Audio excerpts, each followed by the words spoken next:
Dalam beberapa tahun terakhir, kita semua hampir setuju, bahkan hampir sepakat, kalau Honda adalah produsen yang paling males melakukan inovasi di motor-motornya. Dan sekalinya melakukan inovasi, malah bikin fitur lipat. Menariknya adalah, walaupun Honda jarang banget buat inovasi, tapi Honda masih tetap menjadi raja motor di Indonesia. Dan karena hal ini jugalah yang membuat Honda males melakukan inovasi. Ini berbeda jika kondisi Honda seperti Yamaha, yang mana Yamaha ada yang selalu dikejar. Kalau kondisinya seperti itu, tentu aja produsen apapun akan melakukan hal apapun untuk mengejar ketertinggalannya. Kita ambil contoh di Yamaha dengan NMAX. Yamaha NMAX sempat menjadi motor paling laris di segmennya, bahkan Honda tidak bisa mengejar penjualan NMAX selama bertahun-tahun. Tapi sayangnya ketika NMAX generasi terbaru muncul, penjualan NMAX langsung kesalip dengan Honda PCX. Dengan kondisi tersebut, baru 2 tahun keluar, Yamaha sudah melakukan sedikit pembaharuan di Yamaha NMAX 2026, yang mana mereka menawarkan warna bodi baru, warna velg baru, dan hal minor lainnya. Dan hal ini dilakukan tentu aja untuk mengejar angka penjualan PCX. Menariknya lagi adalah, Yamaha setelah meluncurkan motor generasi terbarunya, angka penjualannya bisa dibilang cukup stagnan. Yamaha NMAX stagnan, dan Yamaha Aerox yang katanya ini adalah motor sempurna untuk kaum muda, penjualannya pun bisa dibilang cukup stagnan di generasi terbarunya. Tapi sejauh ini Yamaha belum ada langkah besar untuk membangkitkan gairah Yamaha Aerox. Namun ketika Yamaha masih memikirkan ide untuk membangkitkan gairah Aerox kembali, Honda sudah mengambil langkah yang cukup berani di tahun 2026 ini, yang mana Honda dikabarkan akan meluncurkan Vario 160 facelift. Dan kalau Honda benar-benar meluncurkan Vario 160 facelift di tahun 2026, maka pasar Aerox akan gonjang-ganjing. BTW sekali lagi saya mau ngomong, Aerox dan Vario 160 itu sebenarnya bukan lawan yang seimbang karena kedua motor ini beda segmen. Vario 160 lawannya adalah Yamaha Lexi. Tapi kita nggak bisa compare Lexi dengan Vario karena dari segala aspek, Vario seperti lebih unggul. Namun kenapa banyak yang membandingkan Vario 160 dengan Aerox? Jawabannya karena dimensi dan mesinnya yang hampir mirip. Dengan demikian, banyak yang akan selalu membandingkan kedua motor ini. Menariknya lagi, Vario 160 sebenarnya bukan motor utama Honda dalam hal penjualan. Karena penjualan motor ini tentu aja kalah dengan Honda PCX. Namun walaupun begitu, Honda Vario dinilai memiliki nilai penjualan yang cukup konsisten. Apalagi ketika peluncuran awalnya, yang mana motor ini terjual sekitar 40.000 unit per bulannya.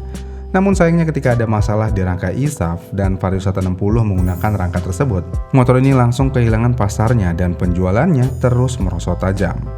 Kemudian selain masalah ISAF, sebenarnya kalau kita mau bandingkan dengan Aerox, Honda Vario ini sebenarnya bisa dikatakan kalah dalam hal fitur, dan salah satunya adalah di suspensi belakangnya, yang mana Aerox menggunakan dual shock, sedangkan Vario masih single shock.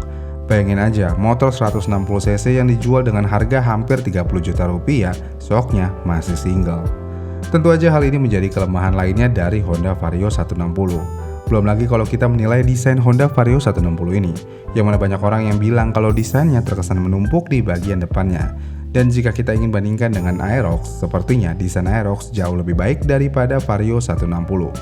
Tapi menariknya adalah, walaupun bisa dibilang Vario 160 tidak memiliki angka penjualan yang sangat bagus, tapi sekali lagi, penjualan Vario 160 itu cukup stabil walaupun mengalami penurunan karena kasus ISAF. Dan Honda sepertinya ingin mengangkat Vario 160 dari keterpurukan dengan melakukan facelift di tahun 2026, dan sepertinya facelift ini akan menenggelamkan pasar Aerox. Tapi apakah mungkin? Oke, pertama-tama sejauh ini Vario 160 facelift masih sekedar rumor.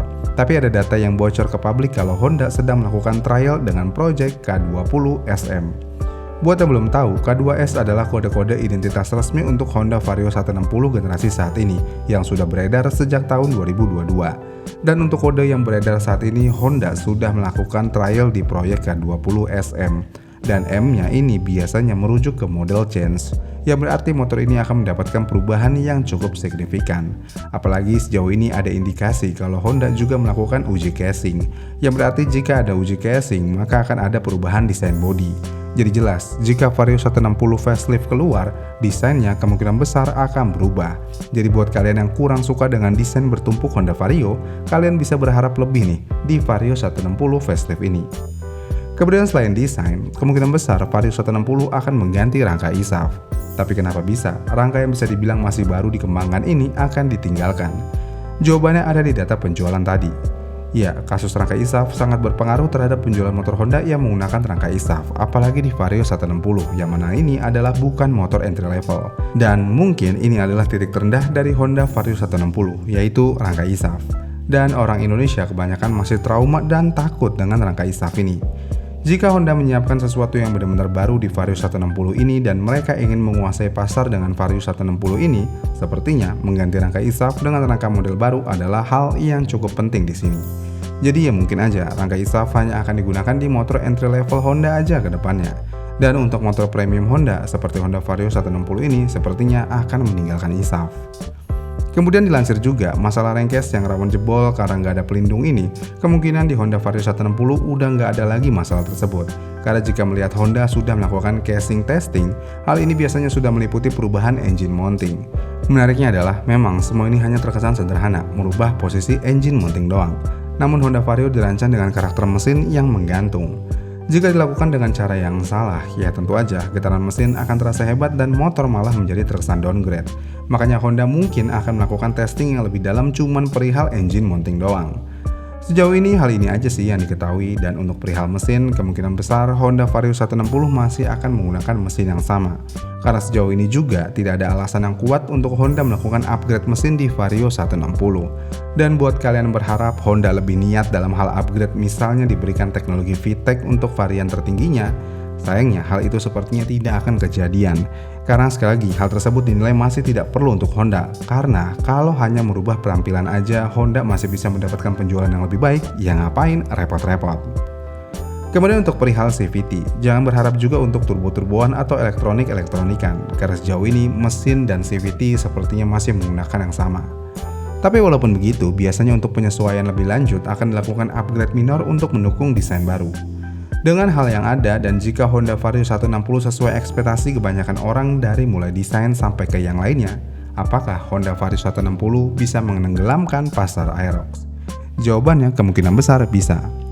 Aerox Alpha bisa dibilang sedang mengalami masa sulit. Motor ini tidak terjual sesuai ekspektasi Yamaha, apalagi di varian turbonya. Memang ada faktor eksternal seperti penjualan motor di Indonesia sedang lesu dalam beberapa tahun terakhir. Tapi yang kita tidak bisa abaikan adalah pasar Vario 160 jauh lebih besar daripada pasar Aerox. Kalau pasarnya aja lebih besar, tentu aja Aerox bisa dikalahkan dengan mudah. Apalagi jika desainnya menarik, tentu aja pasar Aerox yang cukup segmented ini bisa tergerus oleh Honda Vario 160. Lagi pula untuk perihal harga nih, jika Honda masih menjual di bawah harga Aerox, ya Aerox mungkin akan semakin tenggelam. Tahun 2024 dan 2025 mungkin tahunnya Yamaha. Mereka meluncurkan teknologi dan desain terbaru. Tapi sepertinya tahun 2026 bukan lagi milik Yamaha, karena dengan adanya facelift di Honda Vario 160, sepertinya tahun 2026 adalah tahunnya Honda. Dan mungkin juga jika Vario 160 mendapatkan penyegaran yang masif, ini bisa menjadi tanda awal kalau Honda PCX 160 akan mendapatkan penyegaran yang berarti juga. Sampai titik ini, dengan adanya perihal ini, Honda sudah memberikan ancaman yang nyata untuk Yamaha. Dan kita lihat aja nanti bagaimana Honda bermain dengan desain di Vario 160 terbarunya. Tapi kita harus akuin sedikit, desain Honda semakin kesini sepertinya semakin membaik. Dan untuk kasus terbaru kita bisa lihat di Vario 125. Walaupun desainnya tidak 100% segar, tapi setidaknya desainnya selalu lebih baik di setiap generasinya. Iya kan? Gimana nih menurut kalian perihal Vario 160 ini? Apakah benar-benar bisa menghancurkan pasar Aerox? Komen di kolom komentar di bawah ya, dan sampai jumpa di video selanjutnya.